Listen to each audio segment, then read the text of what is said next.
hi ha a vegades molta més llibertat enfront al dolor, un moment de dol o d'extrem sofriment, que no pas de plaer.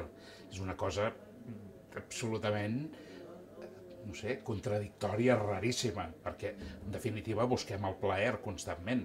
Que hi ha gent que no vol o no pot deixar les drogues.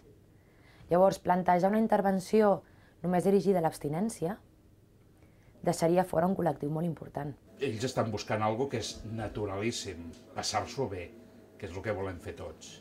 I això doncs, acaba sent com un càstig, perquè clar, si tu passes bé consumint o el que sigui, clar, acabaràs amb el fetge, no sé què, amb una sobredosis, no ho sé.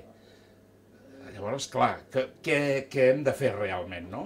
Prohibir, limitar o reconduir les coses des de la sensibilitat i la intel·ligència.